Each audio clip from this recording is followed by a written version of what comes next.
Kembali bersama kami pemirsa dalam Lunch Talk dan kita lanjutkan perbincangan kita bersama Pak Turo dan juga Pak Tung.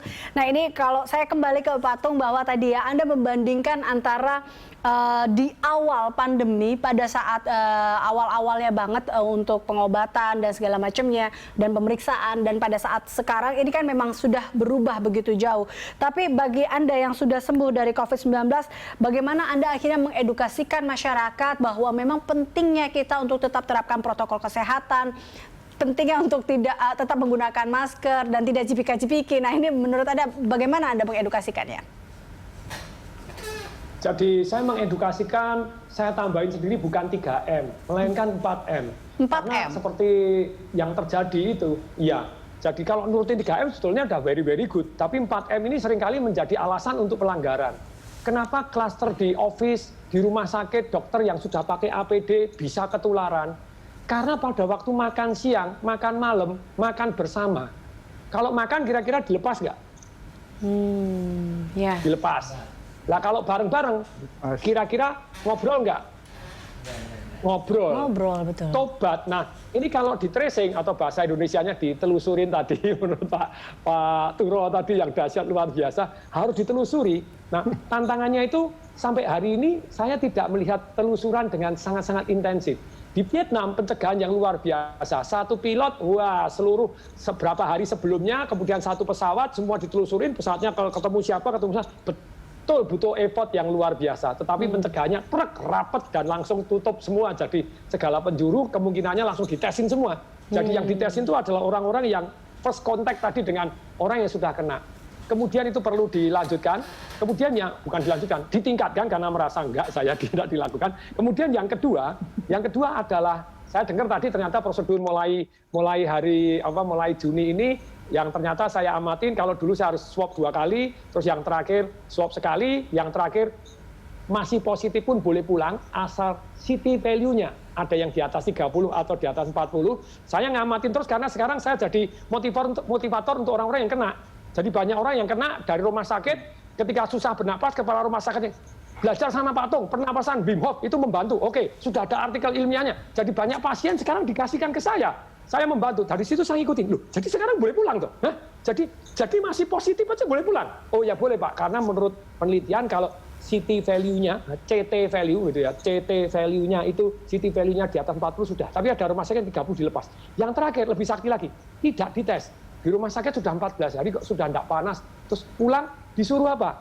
Disuruh isolasi mandiri 7 hari. Menurut teori, silakan dites dulu dong, ayo dites. Nah setelah 7 hari, sepupu saya, tahu-tahu pergi keluar. Loh, saya bilang, kamu tuh tes dulu. Loh, kata dokter enggak apa-apa, di rumah sakit sudah 14 hari, enggak apa-apa, terus ini sudah isolasi mandiri 7 hari, sudah enggak apa-apa. Tes dulu. Saya tahu, mungkin saudara saya berat, karena satu keluarga kena semua. Tuh. Saya bayarin, tes dulu, di swab dulu. Begitu saya bayarin, dites. Dari satu keluarga 4, 2 masih positif. Anaknya yang umur 5 tahun masih positif, papanya dia sendiri sudah positif, dan dia sudah jalan-jalan kemana. Aduh, ketemu si A, si B. Saya bilang, si A, si B dites, si A, si B dites. Saya yang nyeponsorin, saya yang sudah dites, saya bayarin tes. Sudah. Nah ini loh, please deh tolong diteliti lagi, kebijaksanaan tidak tes boleh pulang itu tadi, atau pulang isolasi mandiri tidak dimonitor gitu.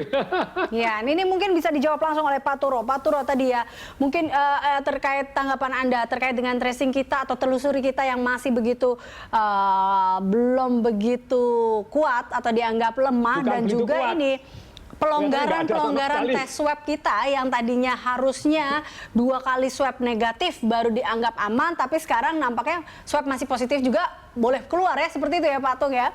Silakan Pak Turo. Yang terakhir tidak di swab sudah boleh pulang. Nah, oke. Silakan Pak Turo. Ya. Oke.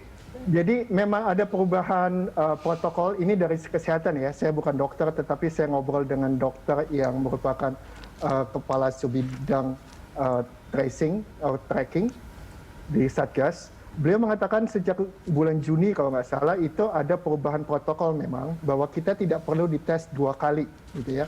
Jadi yang penting kita harus dites memang. Itu tidak ada saya pikir yang mengatakan ya udah nggak usah ngapa-ngapain gitu ya, diam-diam aja. Itu perlu dites supaya kita tahu tindakan tindak lanjut apa yang perlu dilakukan, yang perlu diambil. apakah memang dirawat di rumah sakit atau tinggal di rumah gitu. Itu yang protokol yang memang dilakukan sekarang ini, karena memang menurut penelitian penyebaran atau orang yang kena ini COVID itu ada masanya dia tidak lagi berbahaya. Dia masih akan positif, tapi ada masanya dia tidak lagi berbahaya dan baik kepada dirinya sendiri maupun kepada orang lain. Tes itu ada, jadi dan telusur itu ada dan tindak lanjut itu ada. Kemenkes dan juga Satgas dan nggak cuma di pusat tetapi di berbagai daerah itu juga sedang melakukan. Nah, tetapi sekarang ini masalahnya adalah yang kita perangi nggak cuma COVID-nya itu sendiri, tetapi adalah stigma tentang COVID. Orang pada waktu dapat COVID, mungkin kalau Pak Tung sih memang selalu bahagia gitu ya, kelihatannya selalu senang dan juga memang sebagai motivator Pak Tung tahu bagaimana bertindak atau hidup sehari-hari. Tetapi banyak orang yang begitu kena COVID itu mereka kemudian dikucilkan, mereka kemudian tidak bisa melakukan kegiatan sehari-hari dan termasuk juga ini pada awal-awal dan pertengahan ya sekitar bulan Mei gitu, April Mei, para perawatnya misalnya atau para dokter itu dikucilkan. Para perawat kan perawat banyak yang muda masih kos gitu ya. Itu nggak boleh kos di situ. Mereka harus pulang, nggak boleh ini.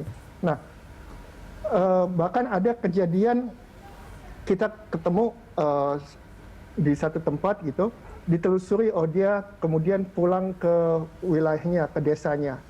Pada waktu petugas ke sana, seluruh desa hilang. Seluruh desa hilang. Karena mereka nggak mau ditelusuri itu tadi. Nah, jadi memang benar, memang 3T ini perlu ditingkatkan, saya sepakat sekali Pak. Tapi juga memang kita mempunyai banyak tantangan dan itu memang harus kita lampaui tantangan itu. Baik, Pak Turo, terkait dengan stigma, inikah yang memang akhirnya membuat tadi ya stigma ini muncul, rasa takut dan atau mungkin ada sebuah perasaan jadinya kayak tabu jika memang terpapar COVID-19 hingga akhirnya mereka enggan untuk memberikan informasi bahwa memang saya ini terpapar. Kan ini kan sebenarnya menjadi salah satu data untuk telusuri atau tracing ini kan apabila memang mereka jujur dan ini sangat membantu sebenarnya. Apakah itu juga kah yang menjadi kendala tracing sebenarnya atau telusuri? Iya. Jadi ada beberapa penyebab orang itu nggak mau dites. Yang pertama adalah stigma, yang kedua juga masalah ekonomi, khususnya mereka yang di bawah ya. Karena kalau mereka ketahuan dites kemudian positif atau reaktif, itu akan berdampak pada kehidupan ekonominya dia. Jadi kalau misalnya katakanlah OB gitu ya, office boy di kantor-kantor, dan banyak kantor-kantor yang ini anekdotal, tapi berbagai yang saya dengar itu banyak yang dapatnya itu dari office boy-nya. Karena office boy-nya kan menyiapkan minum, menyiapkan apa gitu, datang ke kantor yang satu atau ruangan yang lain tanpa diketahui. Nah, office boy misalnya level itu, mereka kalau nggak kerja selama 2 minggu, karena mereka nggak dapat uang makan, mereka nggak dapat uang tunjangan lain-lain. Jadi, dan juga mereka takut kalau kemudian mereka harus bayar ini dan itu. Jadi itu nomor 1 ekonomi. Yang kedua stigma. Ya. Stigma memang itu penting karena untuk diatasi karena itu membuat orang takut. Nah, saya senang dengan pernyataan Ketua NU ya, Pak Said mengatakan, Pak Agil mengatakan bahwa COVID itu bukan aib. Gitu. Itu penyakit, bukan aib. Dan setiap orang itu bisa kena. Siapa saja itu bisa kena. Kalau kena itu ya jangan dikucilkan, jangan dibuat seakan-akan mereka itu sesuatu yang aneh gitu atau orang yang kena gitu. Tetapi rangkul mereka, nggak literal ya, gitu ya. Rangkul mereka, kemudian beri mereka support. Oke. Ini juga saya ingin tanyakan pada Pak Tung. Pak Tung, pada saat Anda terpapar COVID-19 dan sudah sembuh, adakah apa sih sebenarnya perasaan Anda? Apakah memang pada saat itu Anda berniat untuk saya akan memberitahukan kepada masyarakat terkait dengan hal ini atau seperti apa? Tapi kita akan bahasnya lebih lanjut lagi. Saya jeda, pemirsa tetaplah bersama kami.